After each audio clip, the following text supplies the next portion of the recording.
আজকে তোমাদের সাথে হাজির হয়েছি দারুণ স্বাদের মিষ্টি স্ন্যাক্সের রেসিপি নিয়ে। এই বৃষ্টি ভেজা সন্ধ্যায় বিকেলে জলখাবারের চায়ের সাথে কিংবা শুধু বাচ্চা থেকে বুড়ো সকলেই খুব মজা করে খাওয়ার মতো একটা রেসিপি নিয়ে তোমাদের সামনে হাজির হয়েছে। খুবই সিম্পল এবং খুবই অল্প সময় তৈরি করে নেওয়া যায়। তাহলে চলো দেরি না করে রেসিপিটা এবার শুরু করি। নমস্কার বন্ধুরা, পানিস ফুড প্যাশন চ্যানেলে আবার একটা নতুন পর্বে তোমাদের সবাইকে স্বাগত জানাচ্ছি। আমের পকোড়া বা আমের ফুলুরি রেসিপিটা করার জন্য এখানে একটা মিক্সিং বোল নিয়েছি। এরপর আমি এর মধ্যে দিয়ে দিলাম মেজারিং কাপের 1 কাপ গুঁড়ো চিনি। তোমরা চাইলে এখানে চিনিটাকে এমনিও ব্যবহার করতে পারো। এইভাবে যদি গুঁড়ো চিনিটা দেওয়া যায় তাহলে কিন্তু ইনস্ট্যান্টও পকোড়াগুলিকে ভেজে নিতে পারবে, তাহলে মেল্ট হতে কিন্তু একদমই সময় লাগবে না। এরপর আমি এর মধ্যে দিয়ে দিচ্ছি মেজারিং কাপের 1 কাপ ময়দা। তোমরা চাইলে এ জায়গায় আটারও ব্যবহার করতে পারো, সেটা তাহলে আরও স্বাস্থ্যকর হবে। এরপর দিয়ে দিচ্ছি 1/4 কাপ চালের গুঁড়ো। এটা দেওয়ার কারণে পকোড়াগুলি ভালো মুচমুচে হবে। দিচ্ছি এর মধ্যে সুজি। এখানে সুজি আর চালের গুঁড়োটা পরিমাণটা অল্প করে দিয়েছি। এরপর আমি এর মধ্যে অ্যাড করলাম একটা আমের পাল্প। আমটাকে খুব ভালো করে চোকলা ছাড়িয়ে নিয়ে মিক্সিং জারে ব্লেন্ড করে নিয়েছি। এরপর আমি এর মধ্যে দিয়ে দিচ্ছি 1/2 কাপের মতো লিকুইড দুধ। তোমরা চাইলে এটাকে স্কিপ করতে পারো। যে কোনো মিষ্টি জিনিসের ক্ষেত্রে নুন না দিলে অসম্পূর্ণই থেকে যায় আমার মনে হয়, তাই খুবই সামান্য নুন দিয়ে তারপর একটা হ্যান্ড হুইস্কের মাধ্যমে ভালো করে মিশিয়ে নেব। শুকনো উপকরণগুলিকে একটু ভালো করে মিশিয়ে নিয়ে এর মধ্যে অল্প অল্প করে জল দিয়ে একটা ব্যাটার তৈরি করে নিতে হবে। তবে খেয়াল রাখবে ব্যাটারটা যাতে খুব শক্ত বা খুব নরম না হয়, সেক্ষেত্রে অল্প অল্প জল দিয়ে আমি এখানে একটা ব্যাটার তৈরি করে নেব। এর আগেও আমি আমের ফুলুরি বা আমের পকোড়া রেসিপি তোমাদের সাথে শেয়ার করেছিলাম।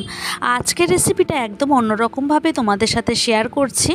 তোমাদের সাথে কথা বলতে বলতে আমি এখানে দেখো মিশ্রণটিকে হ্যান্ড হুইস্কের মাধ্যমে খুব ভালো করে মিশিয়ে নেব। এখানে মিশ্রণটিকে একটা স্মুথ ব্যাটারে পরিণত করতে হবে। এবার একটা ঢাকনা চাপা দিয়ে দিচ্ছি। 10 থেকে 15 মিনিট পর ফিরে এসে ঢাকনাটাকে তুলে নিচ্ছি।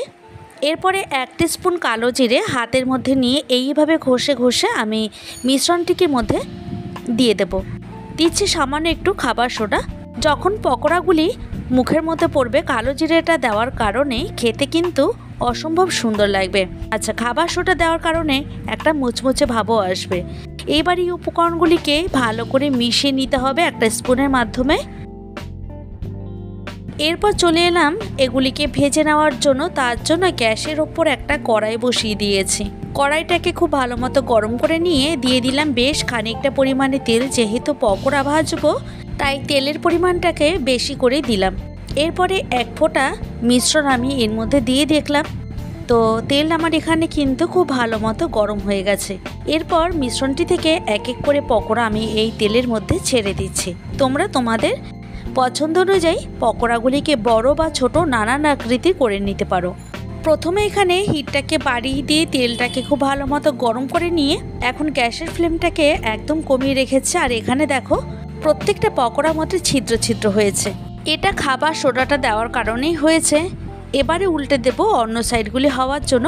এরপরে 3 থেকে 3.5 মিনিট পর আমি উল্টে দেওয়ার চেষ্টা করছি একটা ঝাঁঝরির সাহায্যে। তো এখানে খুব হাই আছে ভাজা দরকার নেই। কালারটা যখন চেঞ্জ হবে তোমরা বুঝতেই পারবে। তারপর এক এক করে আমি তুলে নেব এখানে পকোড়াগুলিকে অন্য সাইডটি হওয়ার জন্য। দেখো এখানে পুরো গোল্ডেন ফ্রাই হয়ে গেছে। এখন পকোড়াগুলিকে এক এক করে তুলে নেব ঝাঁঝরির সাহায্যে। এইবারে আমি আর এক রকম পদ্ধতিতে আমি পকোড়াগুলিকে তোমাদের সাথে তৈরি করে দেখাবো। এই মিশ্রণটি আছে, এই মিশ্রণের মধ্যে ফুড কালার ব্যবহার করছে 1 ড্রপের মতো। এইবার এই কালারটা আমি এই মিশ্রণের মধ্যে খুব ভালো করে মিশিয়ে নেব। এতে তোমরা যদি কালার চাও পকোড়াগুলির সুন্দর, সেক্ষেত্রে এই ফুড কালার ব্যবহার করতে পারো, না হলে স্কিপও করতে পারো। এবার এই ব্যাটারটি থেকে অল্প অল্প করে ব্যাটার আমি এই তেলের মধ্যে ছেড়ে দিচ্ছি। প্রথমে গ্যাসের ফ্লেমটাকে একদম লোতে রেখে 1 থেকে 2 মিনিটের মতো ভেজে নিয়ে তারপর গ্যাসের আঁচটাকে একটু বাড়িয়ে দেব। আর এখানে দেখো পকোড়াগুলি কতটা ফুলে উঠেছে, এটা কিন্তু বেকিং সোডা দেওয়ার কারণেই হয়েছে। এখন তো পাকা আমের সময়, তো পাকা আম ঘরে থাকে, সেক্ষেত্রে যখনই মন চাইবে এইভাবে কিন্তু আমের ফুলুরি বা পকোড়া ঝটপট বানিয়ে নেওয়া যায়। বাচ্চাদের আবদার মেটাতে আমরা কিন্তু এটা বানিয়ে নিতে পারি। এছাড়া স্কুলের টিফিন বক্সেও কিন্তু এটা দেওয়া যেতে পারে। একই রকমভাবে বাকি মিশ্রণগুলি থেকেও আমি পকোড়াগুলিকে তৈরি করে নেব। ভিডিওটি কেমন লাগলো অবশ্যই কমেন্টের মাধ্যমে জানাবে, আর ভালো লাগলে লাইক এবং শেয়ার করার অনুরোধ রইল। আবার দেখা হবে অন্য কোনো ভিডিওতে, অন্য কোনো দিন এবং অন্য কোনো সময়। তোমরা সবাই ভালো থেকো, সুস্থ থেকো। আজকের ভিডিওটা আমি এখানেই শেষ করছি।